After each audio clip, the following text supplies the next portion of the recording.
Muy buenas noches, señores estudiantes, a su nueva tutoría de filosofía para el primer curso de bachillerato. Un gusto también tenerlos en esta clase. Vamos a conversar un poquito sobre lo que es la filosofía. Ya estuvimos viendo también lo que fue la filosofía antigua en Grecia, referente a Sócrates, Platón y Aristóteles, uno de los más grandes exponentes de los filósofos griegos, que fue Sócrates, llamado el padre de la filosofía.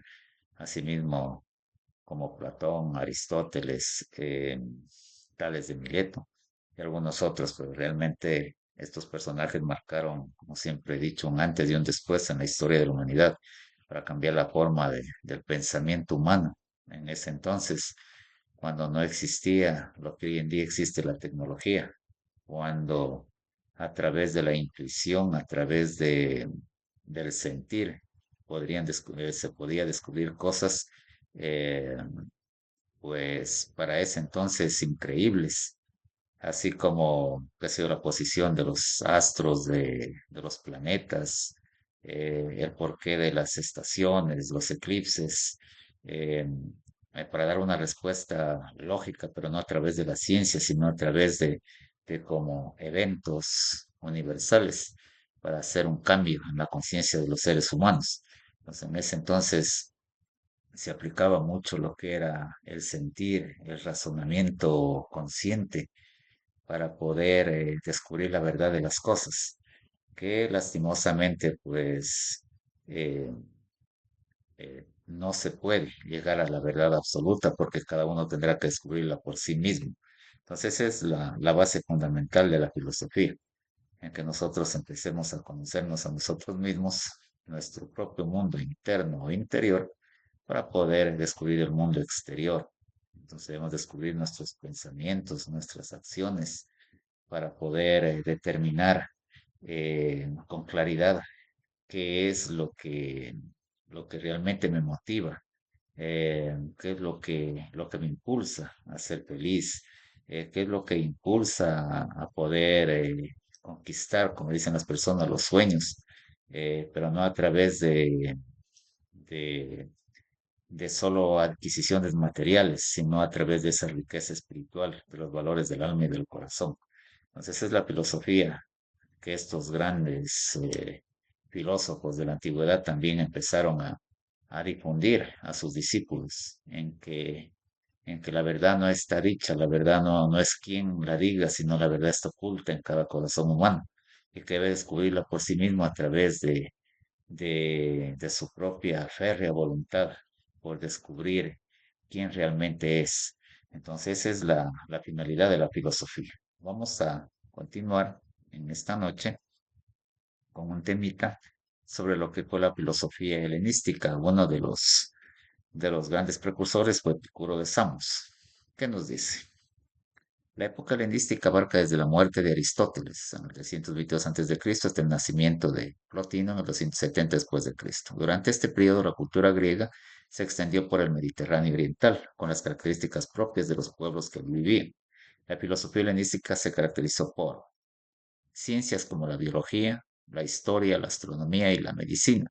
Estas se independizaron de la filosofía. El centro cultural se trasladó de Atenas a otras ciudades como Alejandría y predominó el interés por la ética. Las tres principales escuelas del periodo helénico fueron el, el epicureísmo, que fue fundado por Epicuro de Samos en Atenas, y los principales postulados del epicureísmo son la lógica, que es el estudio de la dimensión práctica del conocimiento, que es la regla para vivir bien. La física, que todo está compuesto por átomos. No existe una finalidad en el movimiento de los átomos ni una divinidad que los ordene. Y la ética, la felicidad, se alcanza con el placer, porque el placer no se halla en el goce fugaz, sino en el equilibrio del ánimo. Entonces, estas son los principales, eh, se podría decir, características o la filosofía del epicureísmo.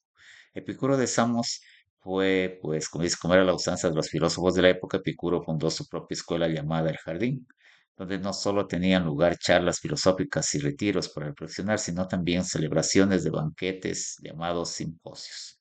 Esta última característica es asociada al carácter hedonista de su pensamiento, que a pesar de ser una práctica común en la época, fue considerada escandalosa por el agravante de que en el jardín eran admitidas personas de todas las condiciones sociales y económicas. Vamos con otra escuela helenística que fue el escepticismo, que fue fundada por Pirrón de Lea en el 360 al 270 a.C. El postulado fundamental del escepticismo es que el ser humano es incapaz de alcanzar la verdad, por lo tanto, hay que abstenerse de reflexionar y así encontrar la suprema calma, lo que sea el, los escépticos. Entonces, como ustedes ven, el pensamiento humano realmente se ha caracterizado por descubrir la verdad a su manera, pero esto no significa que sea una verdad absoluta. Cada uno tendrá que irla descubriendo por sí mismo. Ya estos filósofos de la antigüedad trataron de descubrir la verdad de acuerdo a su sentir. Ahora, ya en esta época, el ser humano debe descubrir su propia verdad, su propia naturaleza humana, hasta, hasta poder llegar a lo más exaltado o poder descubrir dentro de sí mismo ese, ese maravilloso despertar de su conciencia. Bueno, vamos a ver con lo que es la filosofía romana. Los cambios históricos ocurridos en el siglo I a.C. determinaron la aparición de un nuevo tipo de filosofía. Grecia quedó reducida a la provincia romana de Acaya. El Oriente se organizó bajo la ley de Roma. En este nuevo contexto, Roma se convirtió en el centro de la vida cultural. Se puso de moda que los jóvenes romanos estudiaran filosofía en Atenas para responder a las dos preocupaciones prácticas de los romanos, la moral y la política. Pero los romanos no se decantaron por una sola escuela de pensamiento griego, sino que se caracterizaron por el eclecticismo. Vamos a ver el estoicismo romano.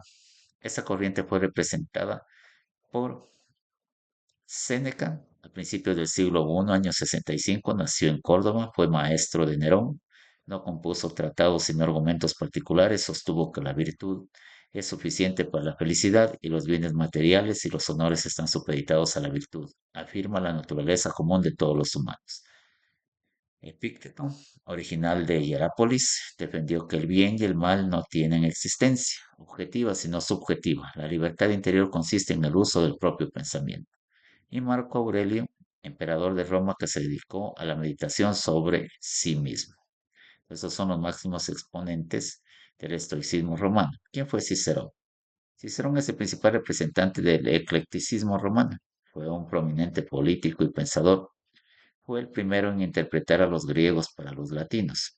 En lo moral sigue a los estoicos, pero influido por Aristóteles. Sostiene que la felicidad reside en el equilibrio armónico de todas las facultades corpóreas y espirituales. En política, diferencia entre la ley positiva, diversa de acuerdo con el Estado y con el tiempo, y la ley natural enraizada en la naturaleza humana, pero fundamentada en Dios.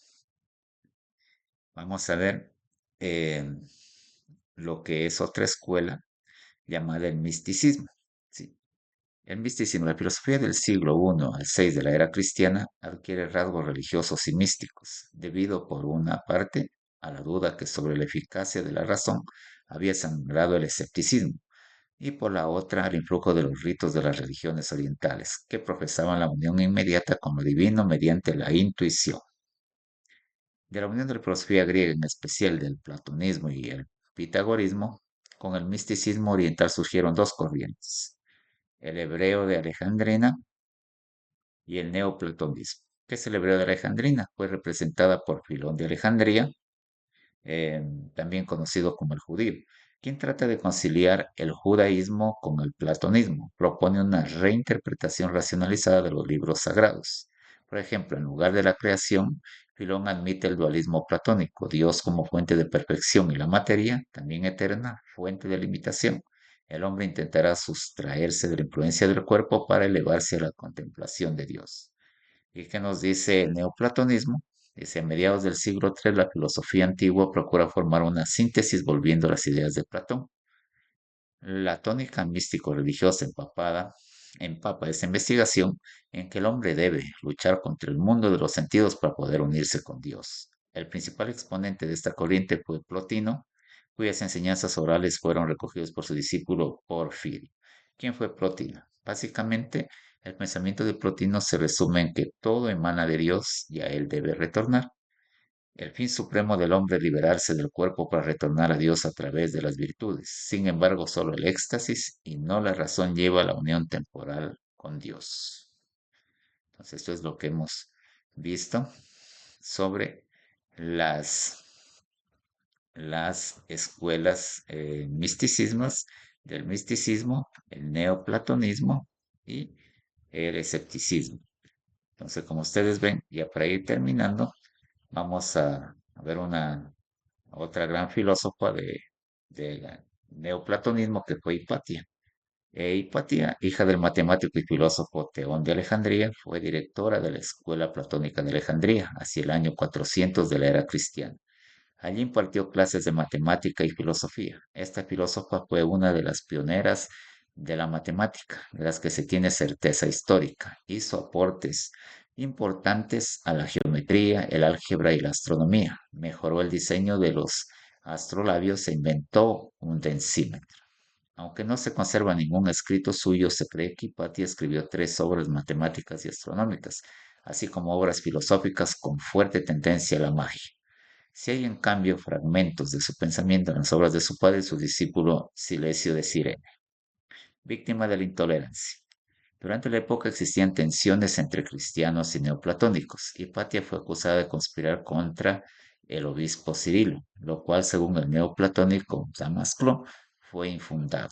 La intolerancia llevó a un grupo de cristianos fanáticos a arremeter contra Hipatia, a quien golpearon y arrastraron por toda la ciudad hasta llegar al Cesario, templo griego convertido en la catedral de Alejandría. La desnudaron, la descuartizaron y pasearon sus restos hasta que los incineraron en el Cinareo.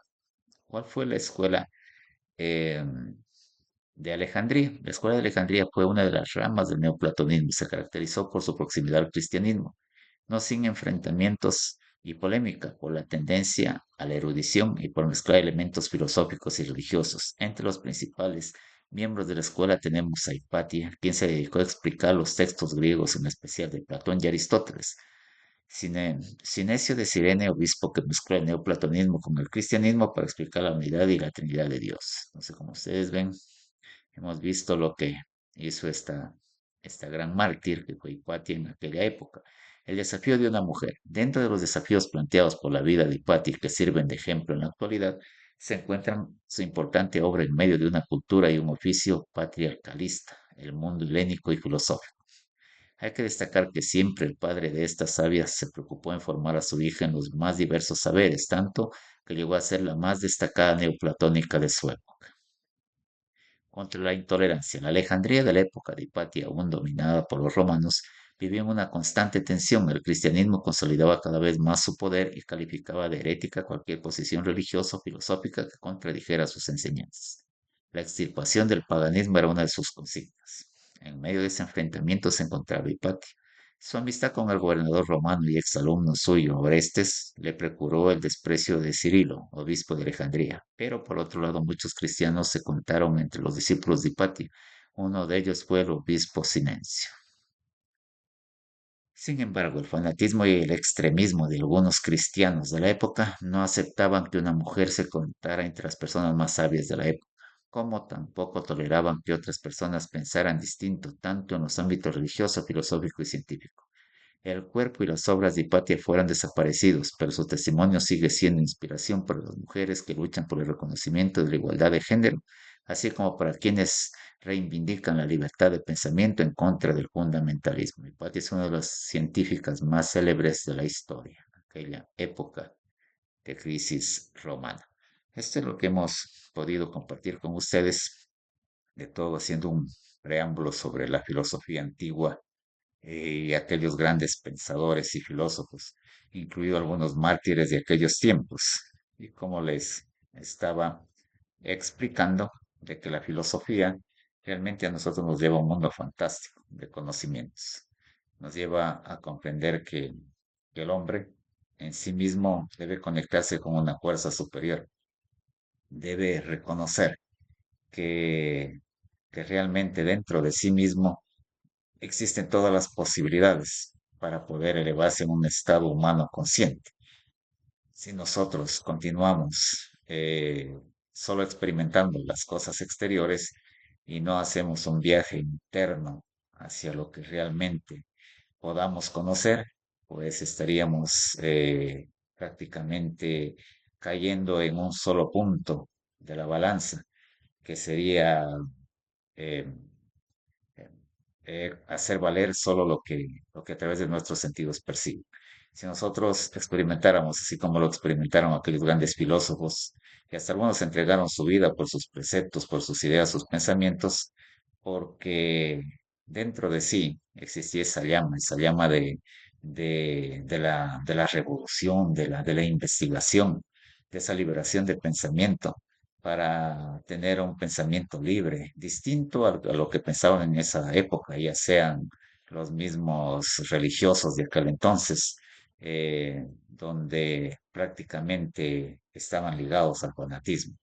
Hoy en día muchas cosas han cambiado, pero sin embargo se sigue también trayendo viejos paradigmas y paradigmas que aún se mantienen arraigados en la mente de las personas, de los seres humanos, donde la libertad de pensamiento debe fluir desde el interior del ser humano, desde esa conciencia iluminada, desde esa luz, para poder liberarse o para poder descubrir realmente las cosas maravillosas que suceden en su universo interior. Para poder descubrir el universo exterior, nosotros necesitamos alumbrar nuestro universo interior. ¿A través de qué? A través de estas enseñanzas, a través de estos grandes filósofos que en su momento pues aportaron una luz en el camino para aquellas almas y conciencias sedientas de sabiduría, que hoy en día lastimosamente se ha tomado como un conocimiento más, pero no como una función en que el ser humano debe cada día, cada instante y cada momento, pues velar por el despertar dentro de sí su conciencia y también actuar como humano en este plano, en este mundo de la materia. Así como decía Sócrates, Platón, Aristóteles, eh, pues prácticamente todo lo que se divisa a través de nuestros órganos de los sentidos es algo prácticamente muy limitado. Podemos mirar, qué sé yo, hasta cierta distancia, ciertos kilómetros de distancia, percibir colores, sabores, etcétera, pero no podemos eh, percibir sensaciones extraordinarias, así como el amor, así como la felicidad, el dolor mismo. Se lo siente, pero no se lo puede ver. El amor se lo siente, pero no se lo puede ver. Capaz con ciertas características, como es que sea a través de un abrazo, a través de una caricia, a través de un mensaje, pero sin embargo esos son solo conceptos, más lo que necesitamos nosotros descubrir como aquellos filósofos de aquellos tiempos, es descubrir en sí mismo esa llama maravillosa del amor dentro de ese corazón humano, dentro de ese corazón de esa mujer o de ese hombre.